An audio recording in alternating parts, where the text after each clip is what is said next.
What's going on, everyone? Welcome back to another episode of the Primetime Sports Podcast, hosted by Joey Bailari. So I wasn't going to record another episode today. I already had a couple episodes in the last day or so. I recorded one yesterday on college hockey, and also talked about the national championship game between TCU and Georgia. And then today, did a playoff preview with the sports guru Mike Hurley. I was going to wait till all the wildcard weekend games were over before I did a recap. But here we are, Saturday night, 11:30 p.m. on the East Coast. And I just watched Trevor Lawrence orchestrate one of the greatest comebacks in postseason history. Trevor Lawrence and the Jaguars found themselves down 27-0 at one point.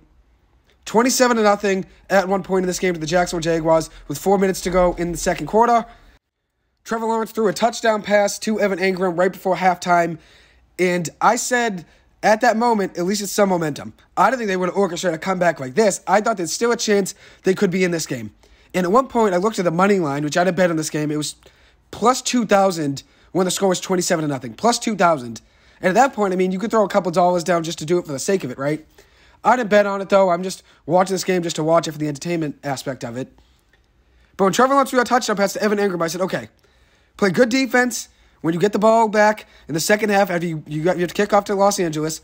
Play good defense, get the ball back in the second half, down by 3 scores, and score in your first drive. Trevor Lawrence finished the game with 288 passing yards, 4 touchdowns, and 4 picks. At one point in that game, he was 3 of 12 passing for 26 yards and 3 interceptions. 3 of those picks went to Asante Samuel Jr., who had a terrific first half. Second half, Trevor Lawrence woke up and locked in. You look at Trevor Lawrence's stats in the first half. 10 of 24 passing for 77 yards, 1 touchdown right before halftime, and 4 interceptions. 24.5 passer rating in the first half. Trevor Lawrence in the second half, 18 of 23 passing for 211 yards, 3 touchdowns, no interceptions, and a 144.5 passer rating.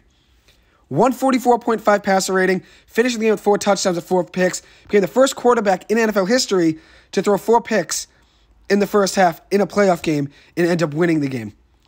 So a pretty impressive stretch there for Trevor Lawrence in the second half. And I wonder what this game would have looked like if Jacksonville didn't turn the ball over 5 times in the first half, which actually, that's the first time since 1999 that a team had 5 turnovers in the first half of postseason games. So Jacksonville dug themselves in a hole from the get-go. Trevor Lawrence, 4 interceptions in the first half. He only had 2 interceptions in his last 9 games in the regular season heading into tonight. And before halftime, you see a lot of tweets and stuff around social media talking about the most interceptions thrown in a playoff game is 6. Trevor Lawrence, abysmal first half, which is true. He did have an abysmal first half. But that touchdown pass to Evan Engram was on point. And I thought at that moment, okay, it's a little momentum. That's a little bit of momentum. You just want a little momentum. That was only the start of a Jacksonville Jaguars 31-3 run to close the game. They were down 27-0 to the LA Chargers and going a 31-3 run. 31-3 run to win that game. And I would talk about the first game. Seattle Seahawks, San Francisco 49ers. But this game for Trevor Lawrence and Jacksonville just took the entire day. The entire storyline of what happened in the NFL today. That was the main theme that everyone's going to talk about from today. No one's really even talking about that Niners game. Niners got a big win today. Brock Purdy played pretty well. But everyone's going to talk about Trevor Lawrence and how great and magnificent of a comeback that was by Doug Pederson, Trevor Lawrence, and the entire Jacksonville Jaguars team.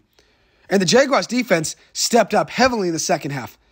And that's what it comes down to. When you're down by that many points, 27-0, you already dug yourself in a hole where you can't give up any more points at that rate. You're already down 4 scores. You need 4 touchdowns to win the game down 27-0. So you know at the end of the day, you can't give up any more points. So Jacksonville had to lock in not only on offense, but play perfect on defense as well. Offense and defense, everything has to click, and that's what happened. 31-3 run, historic comeback, ends up being the 3rd largest comeback in postseason history in the NFL. The Buffalo Bills had a 32-point comeback versus the Oilers in the 1992 wildcard round. The Colts trailed by 28 to the Chiefs in 2013, the wildcard round, ended up winning that game. And the Jacksonville Jaguars tonight become the 3rd largest comeback win in postseason history, trailing 27-0 at one point, and going on a 31-3 run to close the game. And there's a lot of blame that can go around for that LA Chargers team. You can look at it and say Brandon Staley managing the game, being up 27-0 and finding a way to lose. Obviously, he should take a lot of the blame. I don't think he should even keep his job. tonight after he leaves the locker room. I think they should fire him before he even leaves the locker room. Considering how bad of a coach he's been over the last season now, this isn't just a one-time thing. Brandon Staley has been a brutal head coach his whole tenure here with the LA Chargers. His whole tenure with the LA Chargers, he's been a bad coach. And I know, obviously, yes, they have a very good team, 10-7 record, found a way to make the playoffs, so I know a lot of the time you don't really want to fire a playoff head coach. Last year they were 9-8, missed the playoffs. This year, 10-7, make the playoffs. But lose to Jacksonville being up 27-0, that's not something you can make an excuse for. That's inexcusable. And he used 2 timeouts early on. He used a timeout, I believe, in the fourth quarter with about 9 minutes to go, and then used another timeout to challenge a call, a catch by a Jaguars receiver that ended up staying as a catch. So he only had 1 timeout left in the fourth quarter, just about with 4 or 5 minutes to go.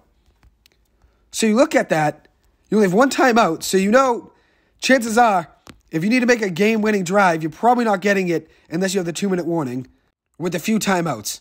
Just to be comfortable, you need probably a couple timeouts or the 2-minute warning with 1 timeout. That's the way you play when you need to come back. You rely on timeouts because you need to be able to throw in the middle of the field. But LA used a timeout with 11:52 to go in the fourth quarter. And then Staley used another timeout when he challenged a catch by Zay Jones, an 8-yard gain, with 7:27 to go in the fourth quarter. At this point, Jacksonville was still trailing by 10 points. It was 30-20 with 7:24 to go in the fourth quarter. But that drive ends with a Trevor Lawrence touchdown pass to Christian Kirk for 9 yards.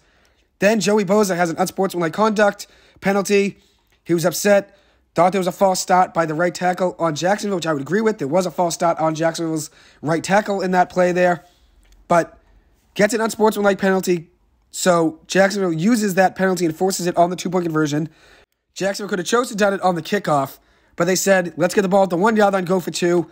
Trevor Lawrence goes over the top, gets a 2-point conversion. Jacksonville is down now, 30-28. They need a great defensive drive. And Jacksonville got just that. Sacked Justin Herbert on the first play on 1st and 10. Then 2nd and long. Only gave up a 4-yard gain to Austin Eckler. 3rd down, only an 8-yard pass to Joshua Kelly. So Trevor Lawrence gets the ball back with 3:09 to go. Down in this game by 2 points. And lo and behold, Jacksonville goes down the field. They got the ball originally at their 21-yard line. So they had to go 50 yards just about, just to make it a comfortable field goal for the kicker, Riley Patterson of the Jaguars. And they got just that. I mean, they went right down the field, and he ends up getting a 36-yard field goal for the win. And that field goal barely stayed in, but it ends up being good, and Jacksonville wins the game as time expired. And there was also a penalty, an offsides penalty by LA on that play. But abysmal second half there for the LA Chargers. I do believe Justin Herbert, I'm not blaming just Herbert for everything. Obviously, the Los Angeles Chargers defense fell apart in the second half. It was a collective breakdown, a collective disaster by this entire Chargers team. Brandon Staley with the timeouts and the challenge, coaching-wise, offensive coordinator, defensive coordinator. It's a breakdown by everyone. It's a meltdown by everyone. The defense could not stop Trevor Lawrence in the second half. The offense only had 3 points in the second half. Justin Herbert only could get LA 3 points in the second half. LA also had another field goal attempt in the fourth quarter, 40-yard field goal attempt by Cameron Dicker, who's only missed 1 kick on the year. 1 kick on the year heading into tonight.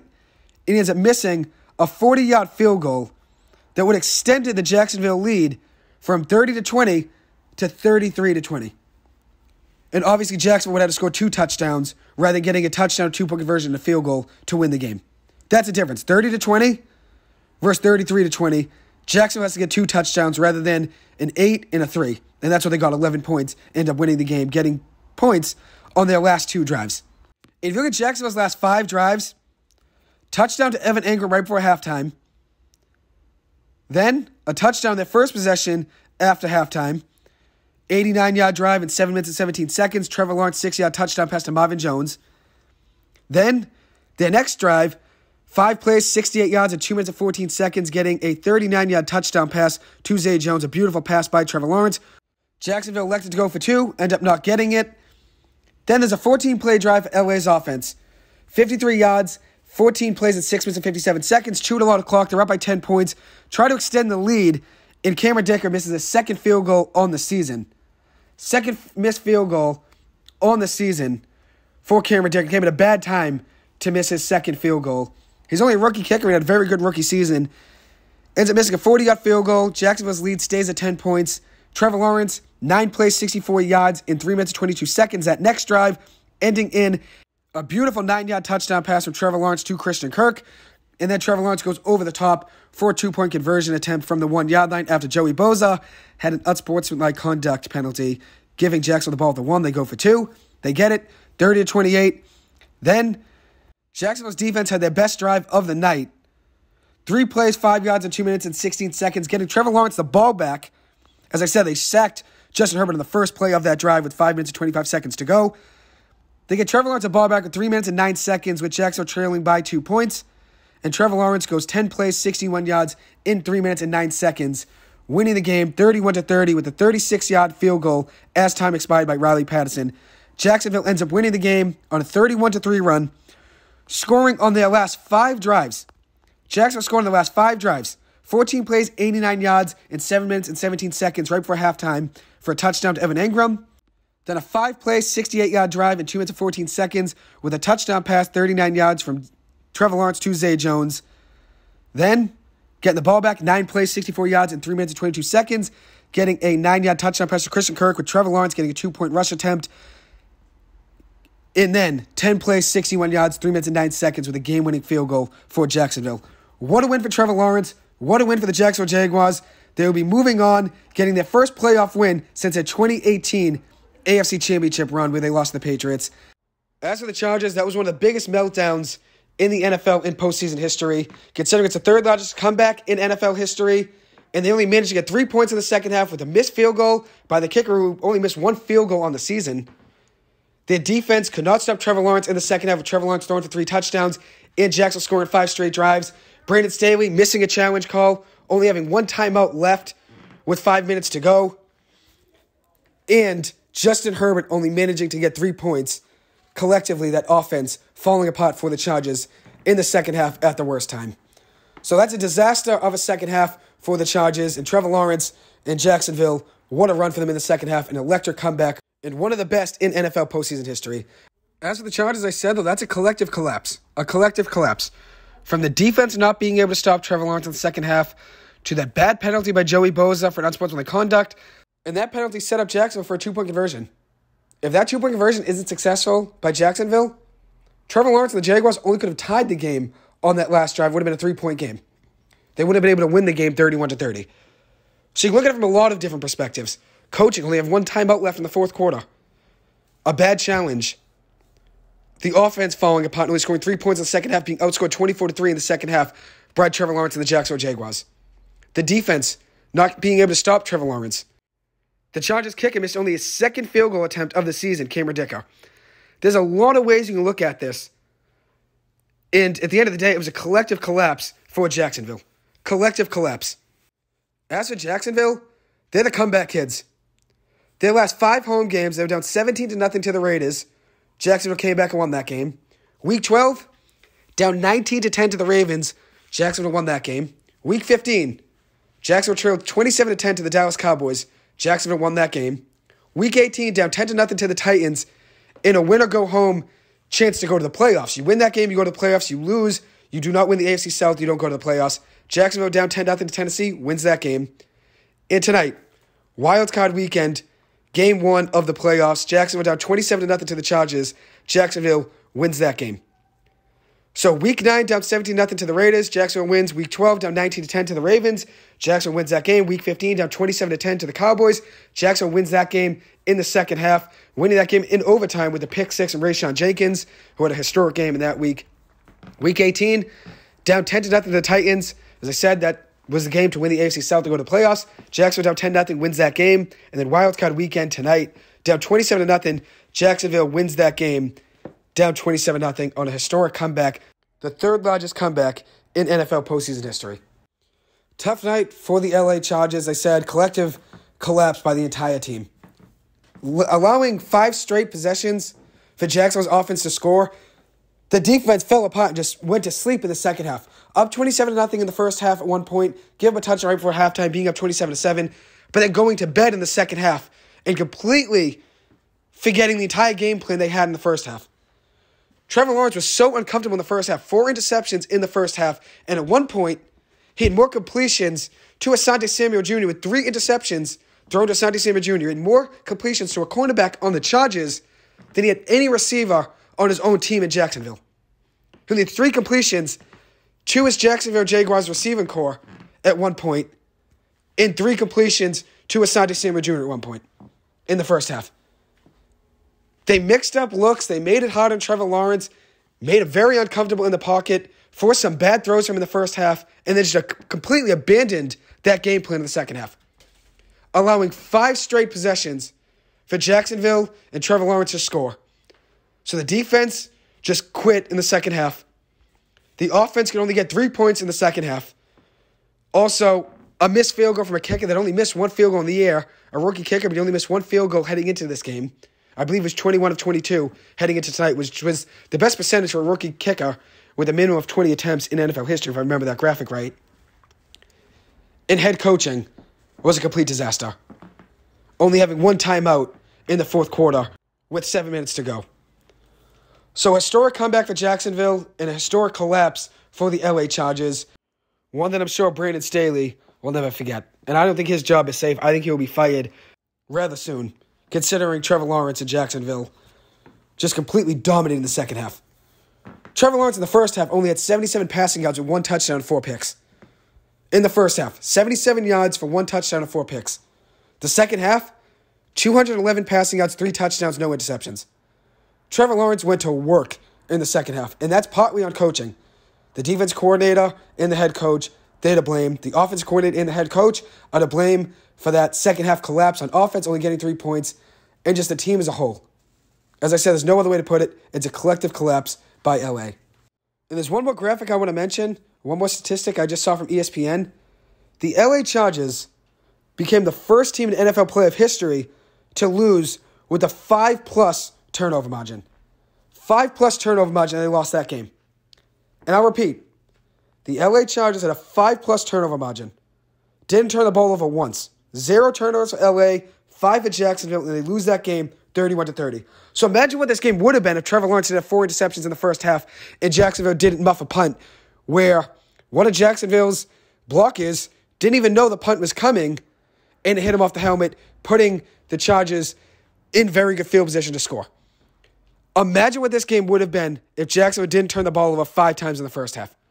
They turned the ball over 5 times in the first half. You know what happens in the next 5 possessions, though? 5 straight scoring drives, and they win this game. A 5+ turnover margin, +5 turnover margin for the LA Chargers, and they lost. The first 8 possessions in a row for Jacksonville were scoreless possessions. Their first 8 drives they didn't score on, and then the next 5 drives they scored on and ended up winning the game. First drive, interception, right on Trevor Lawrence's first pass of the game, on the first drive of the game, 14:25 mark in the first quarter, interception on a tip pass by a defensive lineman. Then, the next drive, 9 plays, 42 yards, and an interception from Trevor Lawrence intended for Evan Engram on a pass, gets picked up by Asante Samuel Jr. The next drive, 3 plays, 1 yard, a punt for Jacksonville. Now they're down 10-0. Then, their next drive, 3 plays, 1 yard, in 2 minutes and 8 seconds, now trail 17-0. Then, 3 plays, 0 yards, and Trevor Lawrence threw his 4th interception of the half, and this one to Asante Samuel Jr. again. So Asante Samuel Jr. was just a pest for Trevor Lawrence in the first half. Then Jacksonville's next possession was a muffed punt recovered by the LA Chargers. A muffed punt recovered by the LA Chargers on the 6-yard line. They ended up scoring on that drive. They recovered the ball at the 6-yard line, got a field goal out of it, so they got some positive points, putting themselves up 27-0.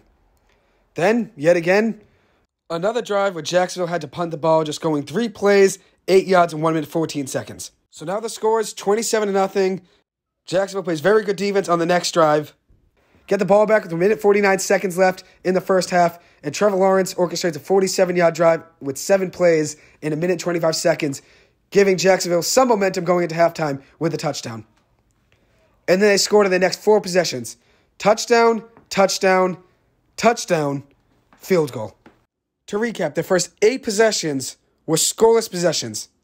Interception, interception, punt, interception, punt, interception, muffed punt, and then punt. Then their next 5 drives, Jacksonville scored on, ending the game with a touchdown, a touchdown, a touchdown with a 2-point conversion, yet another touchdown, and then the game-winning field goal to end the game. 8 possessions in a row, they turned the ball over, didn't score, and then the next 5 possessions, Jacksonville went on a run and wins the game 31-30. So, give you credit where it's due. Give the credit where it's due to Trevor Lawrence and the Jacksonville Jaguars for that comeback, and then also keep Brandon Staley and the LA Chargers accountable for that disaster of a collapse. Anyways, that does conclude this episode. Thank you guys so much for taking the time to listen to this. As always, I appreciate it and hope you guys have a good one. Thank you.